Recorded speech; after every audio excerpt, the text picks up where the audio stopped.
Welcome to the West Windsor Plainsboro Gamer Rankings for competitive Super Smash Bros. Ultimate across the 2021 to 2022 school year. This marks the first year in the series, with tournaments taking place all throughout the school year. All of the players in this list were frequent attendees, often reaching top 8 placements consistently. Many players from both North and South attended tournaments, but only the best of the best could make it on this list. For more information on the methodology and statistics behind these rankings, check out the Google Sheet linked in the description below. These rankings will be read by Grant and yours truly. So, without further ado, here's your 2021 to 2022 Wwpgr.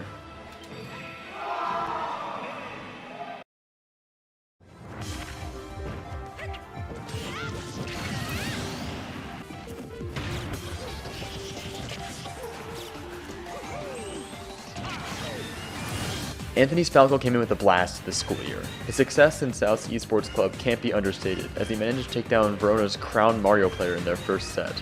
He just needs to find the competitive drive inside himself to attend more tournaments and place himself among the likes of other South players on this list.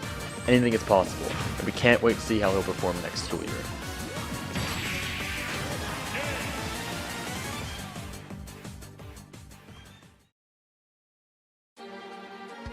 With broken Joy-Cons and a burning desire to criticize everyone who plays Smash in front of him, Derek's Pichu made waves this season.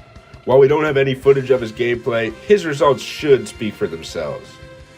No one who wasn't on this list was able to stand in his path for the 2 offline majors he attended. That being said, his resume lacks 2 major things: consistency and tournament attendance. Our offline major on May 20th had him stuck in a Game 5 set against Ellis, ultimately ending his path at 9th place after he SD'd at 0. Unfortunate. Derek's always a fun personality to have around, and his performance next year is not to be underestimated. Before we get into the top 10, we want to name a few players who couldn't quite make this list due to the attendance requirements. These players did outstandingly well at the tournaments they attended, but there just wasn't enough information on how they compared to others in this list to really make a definitive placement. We're deciding to call these players wildcards, and here they are.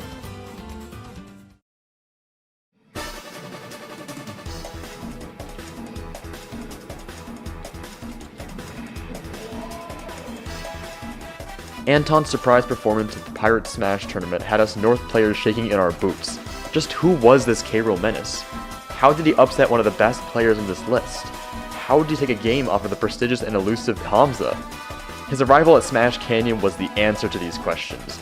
And while Anton didn't really attend many tournaments or events this year, he's certainly on the list of names to look out for this coming school year.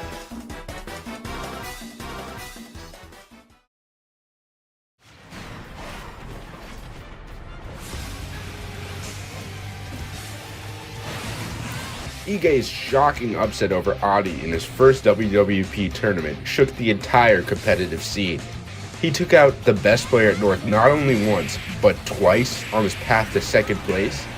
Unbelievable. The Ridley Samus duo main showed that anything is possible, and that no champion is undefeatable. Sadly, with only 1 tournament attended, Ige wasn't able to truly show the world his potential, which we are all looking forward to seeing next year.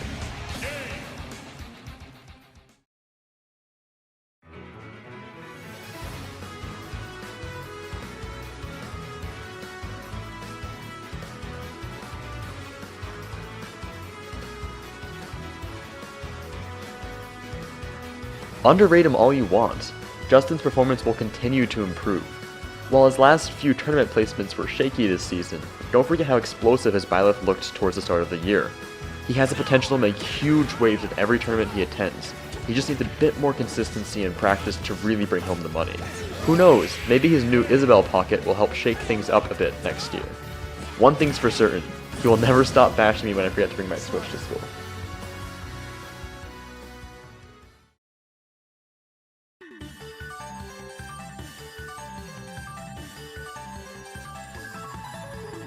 How does this guy keep getting results? No, really, he never plays this game, shows up for a tournament every once in a while, and makes top 8 just like that. Just how?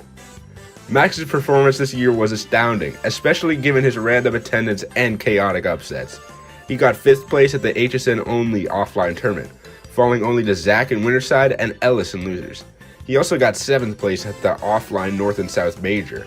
pulling a giant win over Justin in the process. Max continually shocks us, and will probably keep doing so just to keep up his persona as that one guy who shows up and takes names.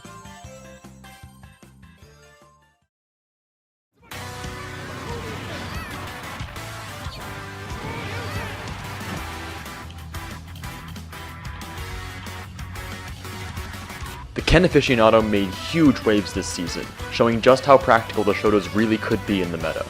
Kian's use of Ken's up-close combos and random Shoryus in neutral truly defined his gameplay as the best Ken in our district. Seriously though, why do we keep playing for these random Shoryus? They shouldn't be working so well. Kian did amazing this season, coming in second for the March round robin, taking on the likes of Ellis and Anthony. His season culminated with a 5th place finish at our offline May Major, beating Derek and Colin in the process. It was fun having him this year, and we know he'll do great in life as a graduating senior.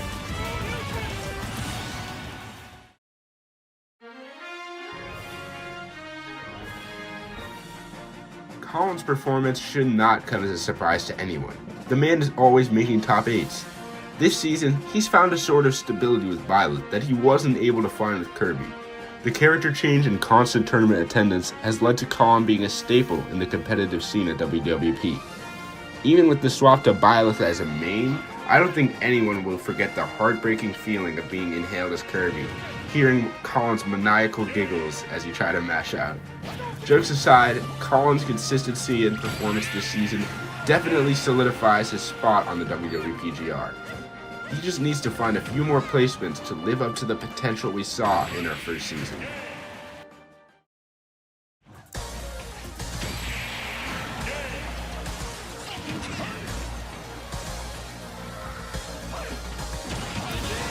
Despite a somewhat character crisis this season, Ellis' performance isn't to be underlooked. He placed top 8 at every tournament he attended, including a 4th place finish at the January online tournament and a 5th place at our final May major.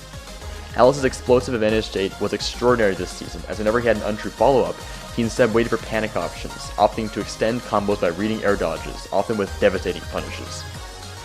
Even though his Captain Falcon made big moves this year, it's also worth noting that he's picked up a variety of combo characters, such as Falco and Kazuya, the latter of which has devoted countless hours learning 0 to deaths. It'll be a treat to see him perform next year, and we can't wait to see how he'll do.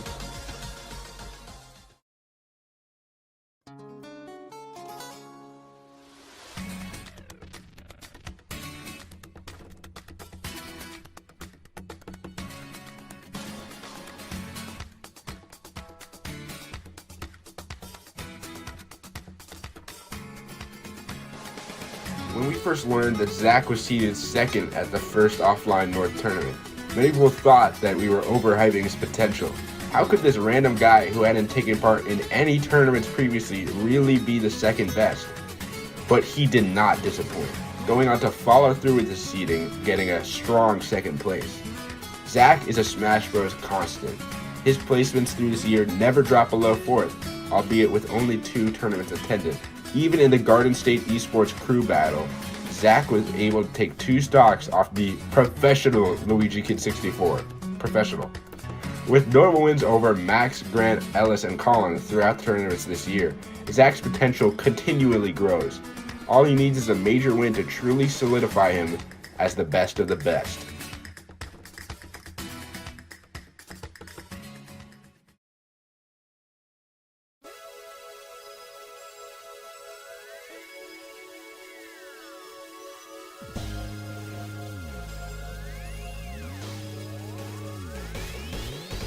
Hot off of an explosive first to 5 set over Zach, Grant's Pokemon trainer and Yoshi took names this season. He started it off with a bang, placing second at the January online tournament, beating Colin and Justin in the process. His placements didn't stop there, however, as he continued to rise to the top, placing first in the March round robin, taking notable wins off of Ellis, Colin, Kian, and Anthony. His consistency in placements truly is unrivaled, as he continued to top 8 at every tournament he attended, never dropping a set to someone seated below him. With his whistling and random noise making in hands,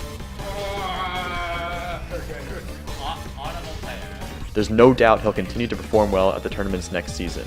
Who knows, maybe he'll finally pull an upset over the next few people on this list.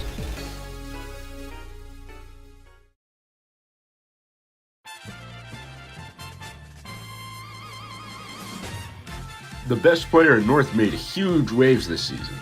Adi's K-Rool and secondaries continued to destroy the competition, taking first place at the January online tournament, first at the North offline tournament, second at the Ellis offline tournament over Alex, and third at the May North and South Major, gathering a CVS receipt of notable wins in the process.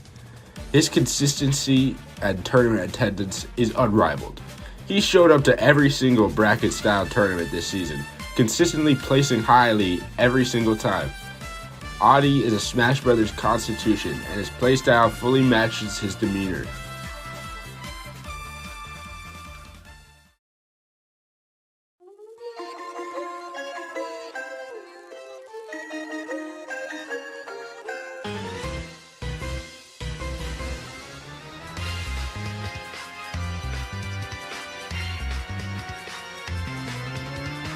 There aren't many players who can strike fear into the hearts of their enemies the way Alex does with his Luigi. The sound of the plunger alone will give many WWP competitors PTSD. He utilizes an electrifying punish game and a somehow even more impressive neutral to secure a spot at second overall. Alex has many notable wins, including victories over the best Smash player at North, Aditya, as well as double eliminating a red-hot Ige from the May Online tournament.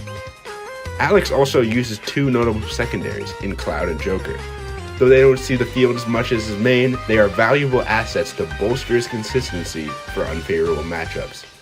With Amza Richter graduating next year, we may come to see Alex rise even further with his notorious green plumber.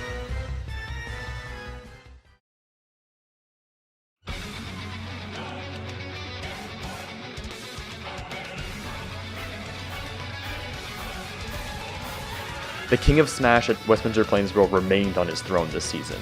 Hamza's dominant Richter was unstoppable, mowing down the competition at every tournament he attended. He never dropped a single set. His ledge trapping was immaculate, throwing projectiles constantly and refusing to let his opponents pick any option off of the ledge. His secondaries came out to play every now and then too, with the Ganondorf and Kazuya continuing to dominate the Smash scene. Hamza has now never lost a single Smash tournament ever in Westminster Plainsboro, a statistic dating back to March of 2021 in the previous school year during virtual when tournaments began. I mean, he's so confident, he doesn't even need to pick counterpick stages, simply allowing his opponent to pick the stage they want to play on. With this kind of dominance, we can't blame him. It's good to be king.